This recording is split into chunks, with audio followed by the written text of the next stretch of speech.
Hello class, today we will start with our next chapter average. Now here what is mean by average, that while we are here use the word average. Average is nothing but what the mean, right ना. हम क्या करते हैं, उसका mean लेते हैं या फिर एग्रीगेट टर्म्स लेते हैं. This is called as the average of any data. Now average is used to the measures of the typical size. It gives one figure that is typical and all the observation that are essentially different. यहाँ पे हम average किस लिए use करते हैं, what is the use of average. So for that purpose we will take first point, that is the desired data of or requisites. What is the use और requisites क्या है फॉर द स्टैटिस्फैक्ट्री एवरेज. जो हम statistical average लेते हैं उसका actually क्या आपका रिक्विसाइड्स है वो फर्स्ट देखते हैं. And average should B rigidly defined. आपका क्या होना चाहिए, रिजिडली मतलब क्या रहना चाहिए कि कंफर्म होना चाहिए. वो आपका ऐसे वैरी नहीं होना चाहिए from 5 to 6, 6 to 7 average. No, it must be what? Rigidly defined. Otherwise its value will be affected by a bias of the person. Otherwise क्या होगी कि उसकी वैल्यू क्या हो जाएगी, अफेक्टेड हो जाएगी by the bias of person who calculate it. It cannot be good representative if it is not fixed value. अगर वो फिक्स नहीं होगी so it is not a good representative. It should be based on all observation. सभी observation उसके इसमें include होने चाहिए. Don't think that कि मिडल में आपके क्या हो रहे हैं, ज़्यादा ऑब्जर्वेशन आ रहे हैं so we consider only middle term, और लास्ट में कम ऑब्जर्वेशन है, फ्रीक्वेंसी कम है so we here ignore it. Don't do like that. You have to here include all the observation while we are talking about the average. It will not be good representative if some observation are left out of calculation. अगर उसमें से हमने कुछ observation नहीं लिए तो वो क्या हो जाएगा, it is not a good representative.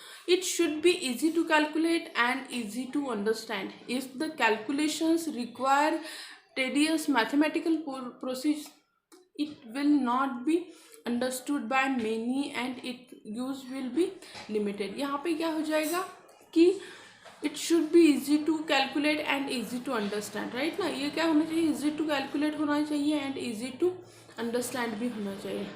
If the calculation requires tedious mathematical process, उसमें बहुत सारे mathematical process आपको चाहिए तो it will not be understood by many and it's use will be limited. अगर आपने उसमें बहुत ज़्यादा मीन्स कॉम्प्लिकेटेड मैथमेटिकल प्रोसेस डाल दिए कि एवरेज कैलकुलेट करना है, उसे ये करो वो करो, फिर बहुत ज़्यादा कैलकुलेशन या फिर बहुत ज़्यादा डिफ़िकल्ट कैलकुलेशन पार्ट उसमें आपने ये किया ना तो वो क्या हो जाएगा कि यूज़ ज़्यादा नहीं करेंगे लोग, राइट ना. तो वो क्या होना चाहिए, easy to calculate and easy to understand होना चाहिए. Then it should be capable for further algebraic treatment. ये एक बहुत important है that after I take here find out the average. तो average निकालने के बाद मैं क्या कर सकूँ, easy to मैं इसमें दूसरे किसी भी इसमें उसकी वैल्यू पुट करने के लिए ये क्या होना चाहिए, easy होना चाहिए. फर्दर यूज़ के लिए अल्जेब्राइक कैलकुलेशन के लिए क्या होना चाहिए, ये कैपेबल होना चाहिए. This make the average more useful. उससे क्या हो जाएगा, आपका एवरेज ज़्यादा यूजफुल हो जाएगा. It should not be affected by much sampling here fluctuation. If two independent sample are taken from the same population, the average should not be differ significantly. अगर हमने क्या किया, it should be affected by much sampling fluctuation. आप कौन सा sample of fluctuation लेते हैं उस पर वो क्या हो जाता है, ज़्यादा इफेक्ट करता है. अगर हमने क्या किया, एक ही सैम्पल के दो इंडिपेंडेंट आपके ये लिए तो वो उसमें फ्लक्चुएशन ज़्यादा नहीं रहेगा, राइट ना. उसका एवरेज भी क्या रहेगा, ज़्यादा फ्लक्चुएट नहीं रहेगा.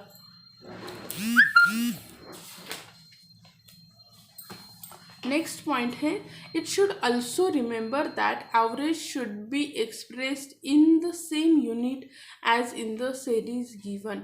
हमें ये भी एक पॉइंट उसमें ऐड करो कि हमने यहाँ तक जो पॉइंट लिए ना 5 पॉइंट है, this is your 6 point, that average should be remember that average should be expressed in the same unit as the series given. आपको जितना भी यहाँ पे दिया है उसके ही इसमें क्या होना चाहिए, आपका एवरेज होना चाहिए unit.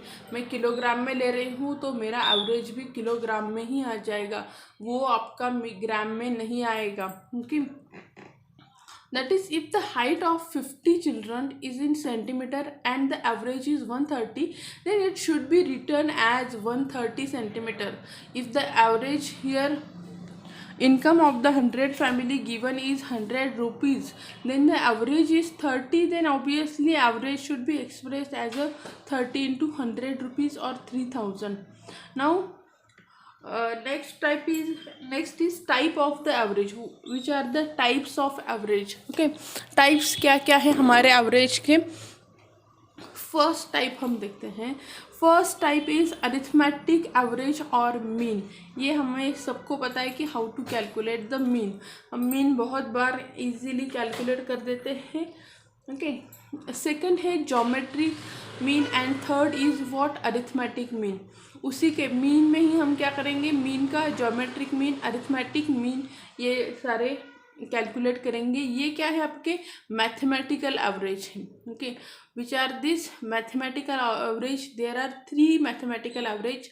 First is arithmetic average, second is geometric and third is what, harmonic mean. Average of position, next है कि आपका पोजीशन वाइज क्या होता है, एवरेज चेंज होता है। उसके 2 टाइप से, एक है मीडियन और दूसरा है मोड। हमने देखो ग्राफ में भी, हमने ग्राफ से रफली we can easily find out the mode and median, right ना।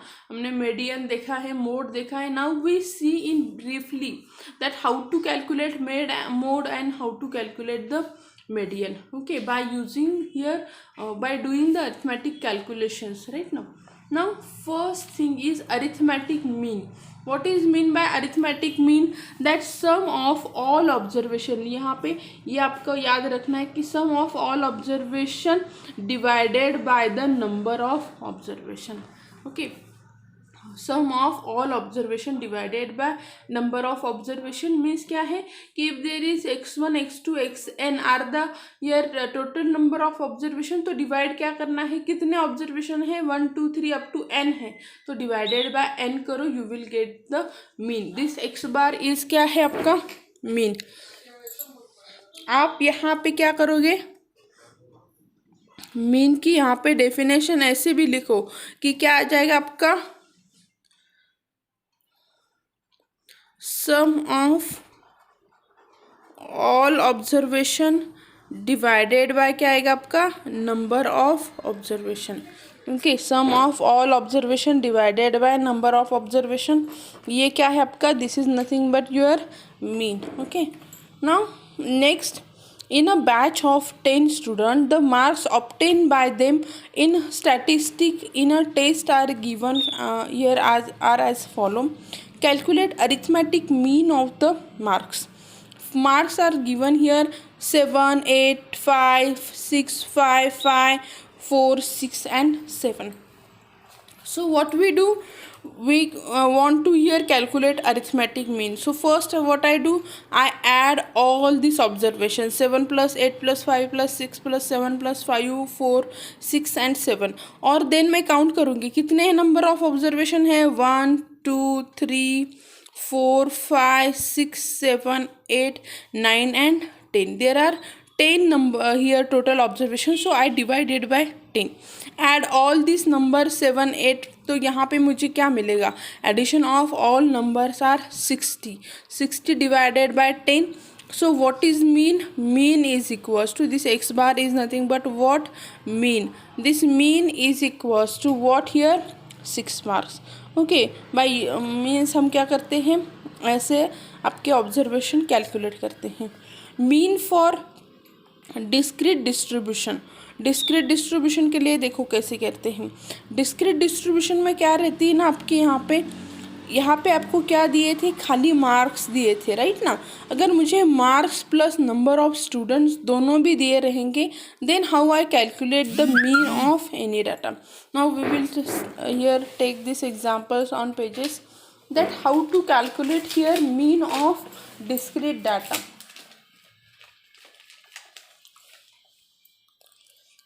Arithmetic mean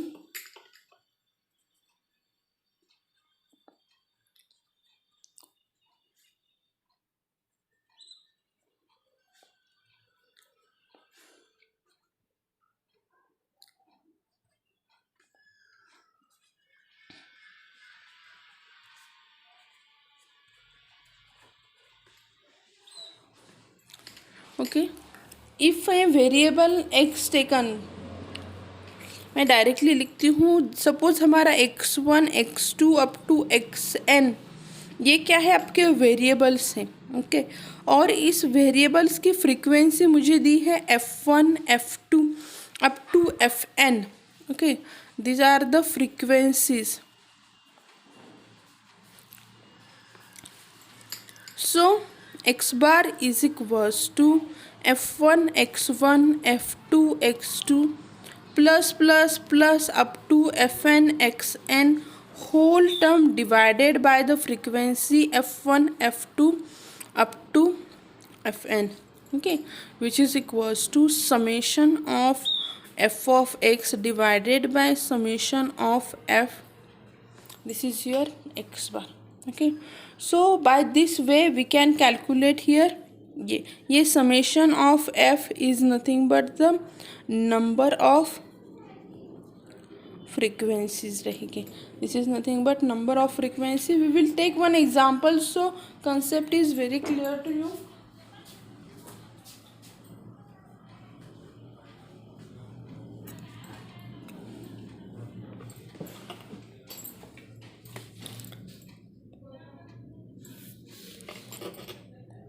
We note down one example, okay.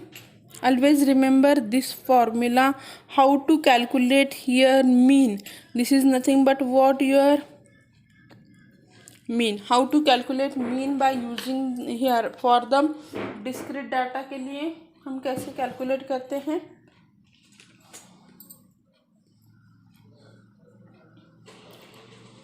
Just go through the examples that they gives us here. Calculate arithmetic mean of the marks of the students in a test. They gives us here marks and here number of students, and we calculate here frequency. So how to calculate here frequency, हम यहाँ पे क्या करते हैं, table बनाते हैं इसका, here marks, then number of students, और यहाँ पे रहेगा आपका fx। ये number of students is nothing but क्या है, फ्रीक्वेंसी है। मार्क्स नथिंग बट क्या रहेंगे, x रहेगा। हम ये लिख लेते हैं 11 12 13 14 15 16 17 and 18. These are nothing but the marks of the students.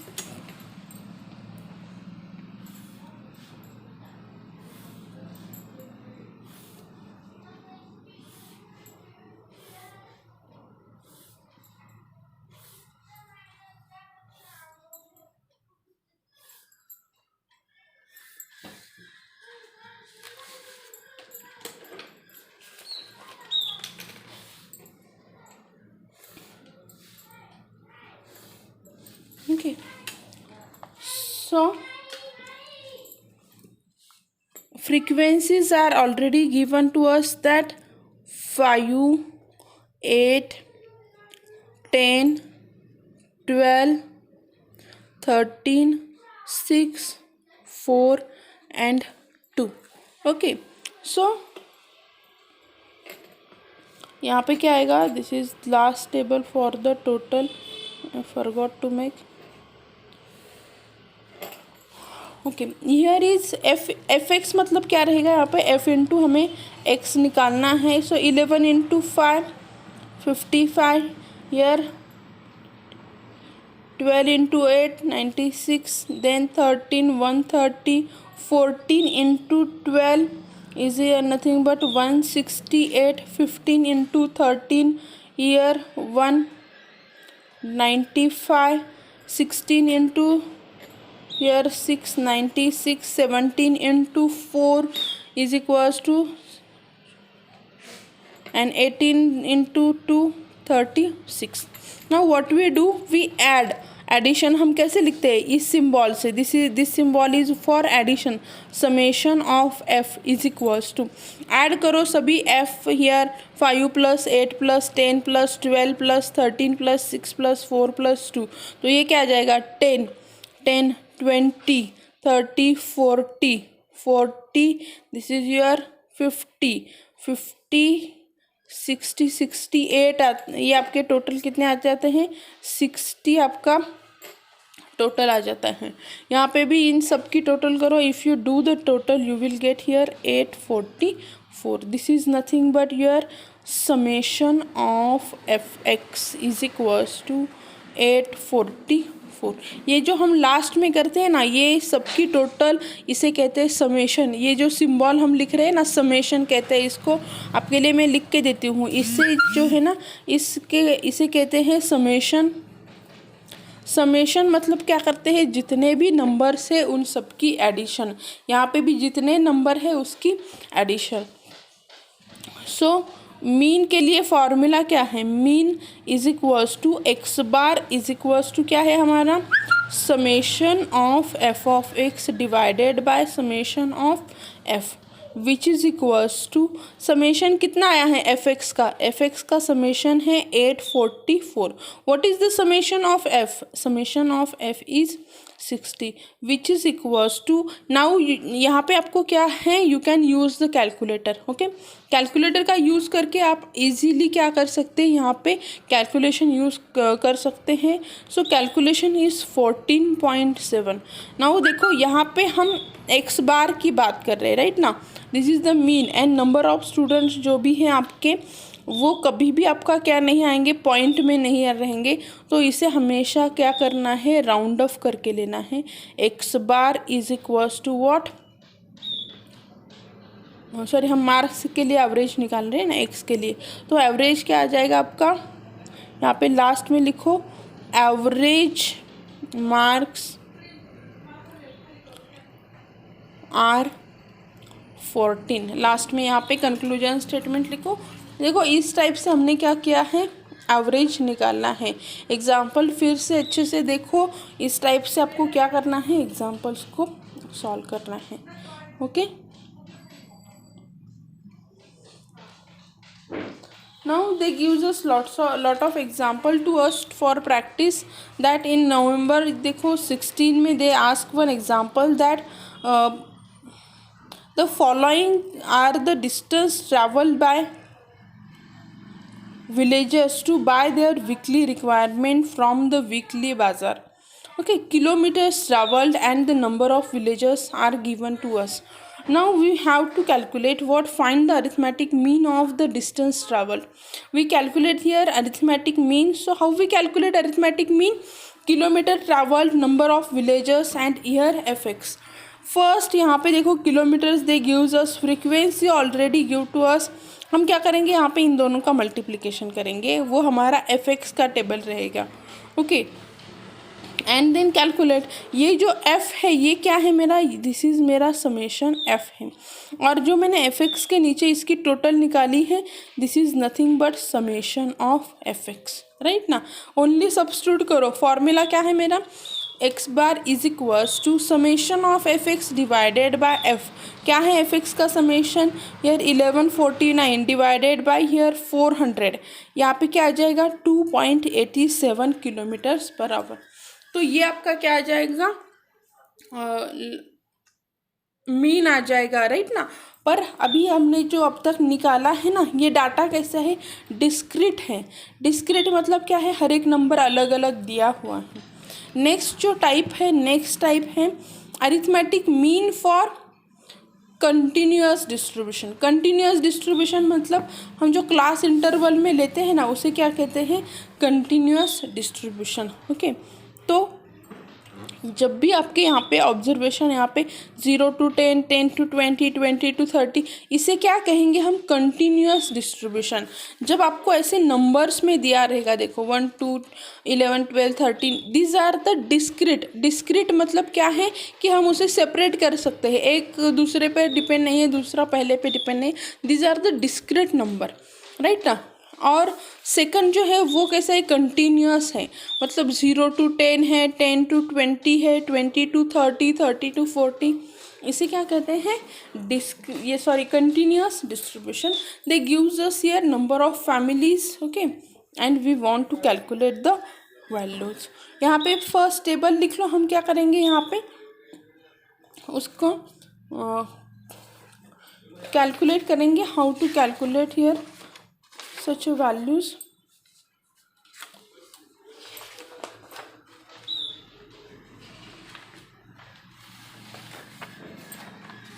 मैं यहीं पे नीचे लेती हूँ।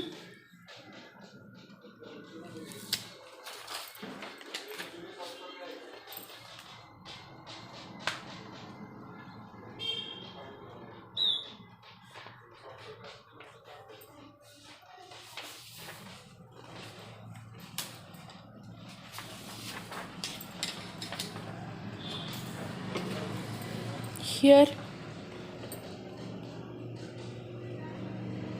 expenditure,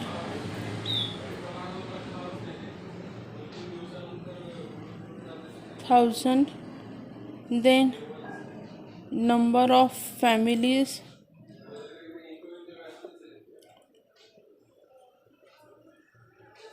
mid value x, or then f of x, okay।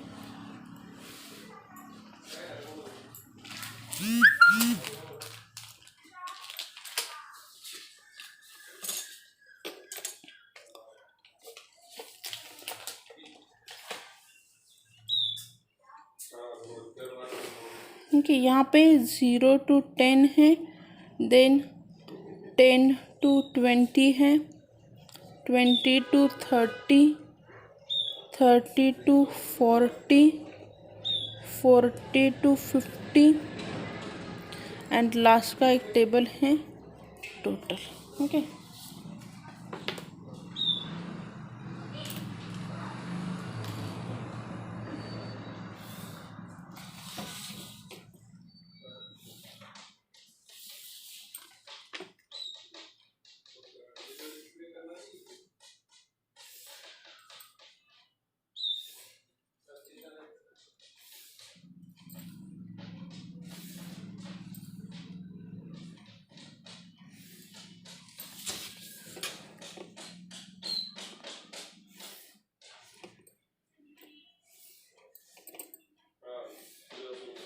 Okay, अभी यहाँ पे देखो हमें क्या क्या निकालना है। First what they gives us, we first write down all the things here.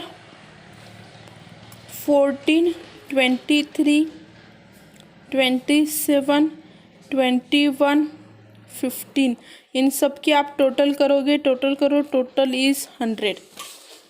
Now जो हम निकाल रहे हैं ना, मैं वो जस्ट अलग पेन से लिखती हूँ जिससे आपको समझ में आ जाए। We want to calculate here mid value. Mid value of X कैसे निकालेंगे हम, मिड वैल्यू ऑफ एक्स निकालने के लिए ये जो क्लास इंटरवल दिया है ना 0 to 10, तो मैं क्या करूँगी 0 + 10, कितनी वैल्यूज़ है, 2 है, तो मैं इसे 2 डिवाइडेड बाय 2 करो तो क्या आ जाएगा 10/2 इज इक्वल्स टू 5। जस्ट इसी टाइप से आपको क्या करना है, मिड वैल्यू निकालनी है। सेकंड क्या है, 20 to 15 का मिड क्या आ जाएगा 15, 20 to 30 का क्या आ जाएगा 25, 30 to 40 का मीन क्या आ जाएगा 35, हियर 45, ओके। ऐसे हम क्या निकालेंगे मिड वैल्यू। नाउ और लास्ट में आपको क्या करना है, यहाँ पे ये 14 × 5 करो, 14 × 5 क्या आ जाएगा 70, 23 × 15 345, 27 × 25 675, 21 into 35, 735, and here 675. एडिशन करोगे आपको मिलेगा 2500. This is your summation of F of x. ये जो हमने निकाला है ना, ये हमारी फ्रीक्वेंसी थी. नंबर ऑफ, जहाँ पे भी नंबर्स आते हैं ना किसी भी इसका, ये जो रहती है वो रहती है आपकी फ्रीक्वेंसी ऑफ. ये क्लास इंटरवल है, इसकी नंबर जो रहता है ना, कितने लोग उसमें शामिल है, तो वो क्या है, फ्रीक्वेंसी है उसकी. This is your summation of F.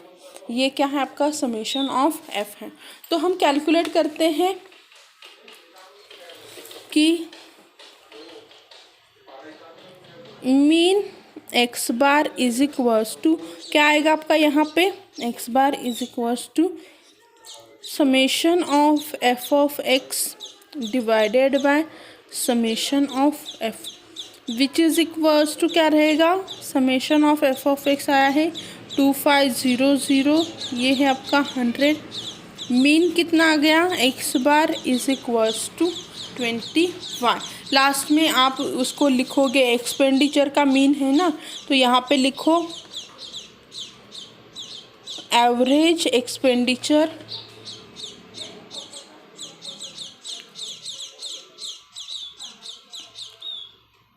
In rupees 25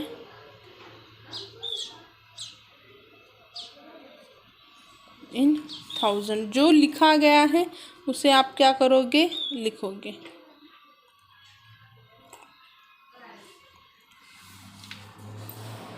okay, इस तरह से आपको क्या करने रहते हैं, एग्जाम्पल्स को सॉल्व करना रहता है. ओके, यहाँ पे देखो ये कंटिन्यूअस था ना, जहाँ पे भी आपको ऐसे आएगा उसकी मिड वैल्यू निकालो और देन क्या करोगे आप, यहाँ पे फ्रीक्वेंसी एफ एक्स कैलकुलेट करोगे. और फॉर्मूला सेम ही रहेगा, कौन सा भी रहे आपका, डिस्क्रीट रहे कंटिन्यूअस रहेगा. फॉर्मूला आपका डिस्क्रीट कंटिन्यूअस के लिए सेम ही है. चेंज क्या करना है, यहाँ पे आपको उसकी मिड वैल्यू ऐसे कैलकुलेट करनी है. Okay, thank you.